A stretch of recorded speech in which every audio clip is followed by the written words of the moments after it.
어머니께서 한 1년 반여 전에 소위 그 종합병원에서 MRI 검사를 하고 알츠하이머 진단을 받으셨어요.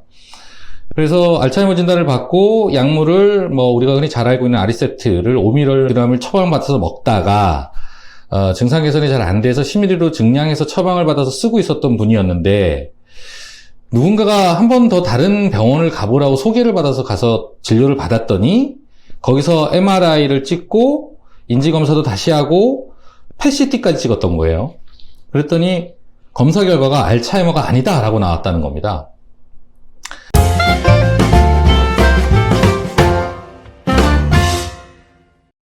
안녕하세요. 닥터진의 치매 이야기의 작은 코너죠. 뻔하지 않은 의학 토크를 맡고 있는 박 원장입니다.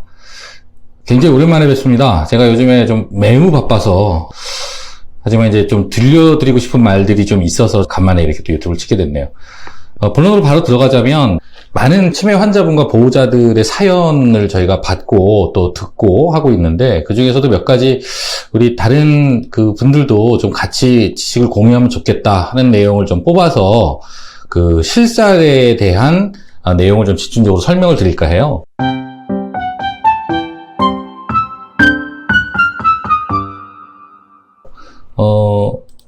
제가 지금 이 질문을 받았던 것은 한 1개월 정도 전인데요. 제가 이 내용을 가지고 답변을 드리다가 이 내용도 좀 우리 같이들 공유하면 좋겠다라는 생각이 들었던 내용입니다. 먼저 말씀을 좀 드리자면, 이 환자분의 그 어머니께서 치매 진단을 받으셨는데, 한 1년 반여 전에 알츠하이머 진단을 MRI 검사를 하셔서 소위 그 종합병원에서 MRI 검사를 하고 알츠하이머 진단을 받으셨어요.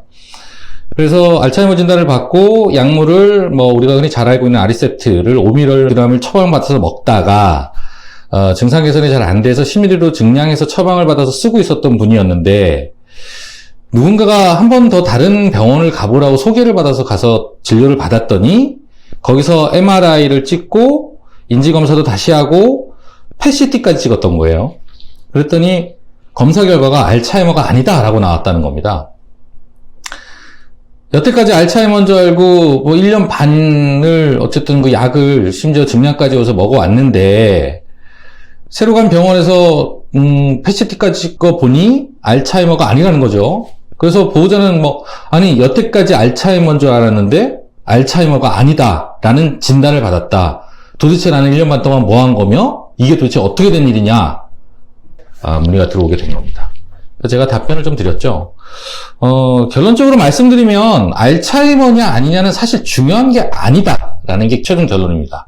그 이유를 좀 풀어서 설명드리자면, 이제 알츠하이머라고 하는 것은 다른 치매, 예를 들어서 여러 종류가 있죠. 알츠하이머가 대표적으로 한 75%니까 거의 대부분이라고 보통 얘기를 하지만, 그 외에도 전두축지역 치매라는 것이 있을 수 있고, 뇌혈관 치매, 우리가 알고 있는 중풍으로 인해서 뇌혈관 쪽 문제로 생기는 치매, 그 다음에 또 원인 미상의 치매 같은 것들이 또 있습니다. 그런 걸 봤을 때, 알츠하이머라고 하는 것의 진단 기준은, 아밀로이드의 침착, 그러니까 잘 알고 계시죠? 베타 아밀로이드라는 게 있고, 일종의 뇌 대사에 의한 노폐물인데, 이 아밀로이드가 많이 침착돼 있어서 나오는 진단이 알츠하이머인 겁니다. 근데, 말씀드렸듯이 뇌 노폐물이기 때문에 정상인들한테서 일부 검사를 통해서도 관측이 됩니다. 그래서 이 정도가 일정 부분 이상 많은 경우에 알츠하이머성 치매다라고 진단을 하게 되는 것인데요.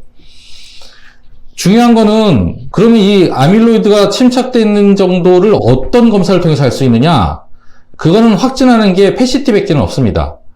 MRI 상으로도 희미하게 볼 수 있다 없다 논란이 좀 있긴 있습니다만, MRI가 아닌 PET-CT를 통해서 아밀로이드의 침착 정도를 보고 판단을 하는 것이 지금 현재의 의학 진단 수준입니다. 이 사례자분 같은 경우에는 처음에 알츠하이머 진단을 받으실 땐 MRI만 찍으셨죠. 그러다가 나중에 1년 반 투약을 하고 난 이후에 다른 병원에 가서 PET-CT를 찍었다가 알츠하이머가 아니다라는 진단을 받으셨다는 건데, MRI상에서는 아밀로이드의 침착 정도를 정확하게 판단할 수가 없습니다. 그런데 왜 이 의사는 PET-CT를 찍고 아밀로이드를 판단도 안 해보고 얼마나 쌓였는지 보지도 않고 왜 알츠하이머라는 진단을 내렸을까요? 라는 거죠. 이거는 선의로 해석하자면 알츠하이머라는 진단 코드를 부여받으시게 되면 쓰시게 되는 치매와 관련된 약물들에 대한 의료급여 혜택을 많이 받으실 수가 있습니다. 그리고 치매가 임상상으로 거의 확실하다고 판단이 되면 또는 뭐 MMSEK 검사라든지 CDR이라든지 뭐 이런 류의 소위 그 인지기능 검사를 통해서 치매가 거의 확실하다라고 확진이 되어지면 그냥 통상적으로 알츠하이머로 코드를 부여하는 경우가 많습니다. 말씀드린 대로 알츠하이머 코드를 받으시게 되면 여러 가지 의료급여 혜택을 많이 받으실 수 있기 때문이기도 한데요. 사실 어떻게 보면 알츠하이머냐 아니냐라는 것이 치료에 중요한 의미가 없다 보니 임상에 있는 의사 선생님들께서도 그게 사실 큰 의미를 부여하지 않는 경우가 많습니다. 결국 이 사례자 같은 경우에는 PET-CT를 통해서 알츠하이머가 아니다라는 진단을 받았는데 그럼 여태까지 1년 반 동안 먹은 약은 어떻게 해야 하는 거죠? 이건 잘못된 거 아닌가요? 아닙니다. 알츠하이머였던 아니었던 도네페질 계열의 아리세프트 처방은 그냥 기본적으로 나갔을 겁니다. 결국 오진이냐 아니냐라는 문제로 봤을 때 엄밀하게 말하면 이건 오진이라고 보기는 좀 어렵습니다. 다만 오진이 됐을 때 가장 큰 문제는 진단이 잘못되면서 약을 잘못 먹거나 아니면 수술을 잘못하거나 오른쪽 무릎이 아픈 것으로 진단이 됐는데 알고 봤더니 왼쪽 무릎에 문제가 있어서 오른쪽 무릎을 수술했더니 사실은 왼쪽이 문제였었다. 이렇게 되면 이거 심각한 문제겠죠. 그런데 지금 이 환자 사례자분 같은 경우는 아리셉트를 1년 반 동안 먹어온 것이 잘못된 거냐? 그런데 어떤 경우에 처방이 되느냐 하면 두 가지입니다. 하나는 어차피 줄 약이 없기 때문에 좀 말이 좀 무섭긴 하지만 그런 이유도 실제로 있기도 하고요. 또 한 가지는 병발되고 있다고 판단했을 수도 있습니다. 알츠하이머와 예를 들어서 혈관성 또는 알츠하이머와 전두축두엽이 동시에 병발되어 있는 경우 아밀로이드를 줄일 필요가 있다고 판단되어서 도네페질, 아리세프트를 처방했을 가능성도 있는 것이죠. 그런 의미로 봤을 때 우리 이 사례자분은 1년 반 동안 치료한 것이 잘못됐다라고 볼 수는 없다는 것이 결론인 거고요.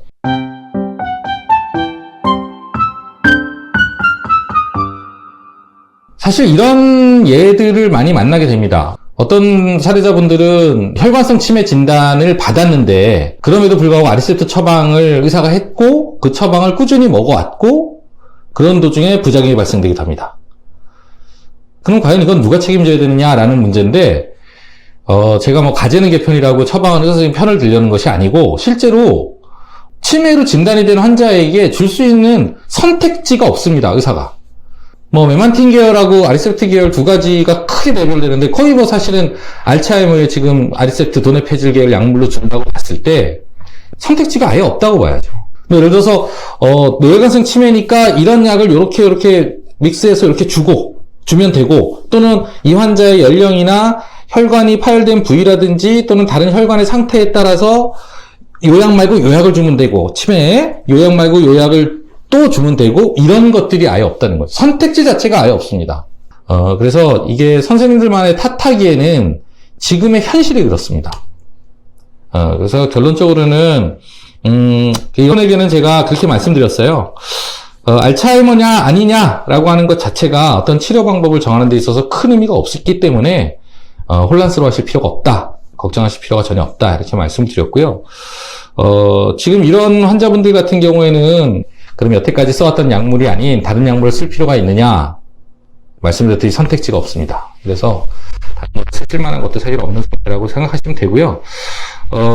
저는 요즘 들어서 많이 느끼는 건데 저희 청래탕으로 환자분들 치료를 요즘 계속 하고 있습니다. 임상 데이터가 점점 쌓여가고 있고 또 많은 분들이 또 이렇게 좋아지신 분의 소개나 추천을 받아서 오시는 경우들도 많이 있습니다. 제가 요즘에 슬쩍 드는 생각인데 저희 청래탕은 적어도 지금 치매 환자분들이나 또는 치매가 곧 올 것으로 예상되어지는 증상을 가진 환자분들에게 아주 대단히 충분한 대안이 될 수 있을 것 같다라는 확신을 가지고 있습니다.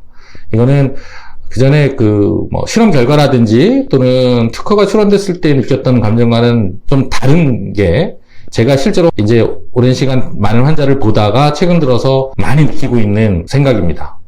그래서 선택지가 별로 없고 또 치료 효과도 좀 미비할 수밖에 없는 지금의 좀 안타까운 현실에 저희 청래탕은 대단히 의미 있는 대안이 될 거라고 저는 믿고 있습니다. 환자분들도 이런 부분 잘 생각해 보시고 또 도움을 요청해 주시면 저희들이 어쨌든 최선을 다해서 진료를 하도록 하겠습니다. 다음번에도 좀 더 괜찮은 사례를 가지고 와서 만나 뵙도록 하겠습니다. 고맙습니다.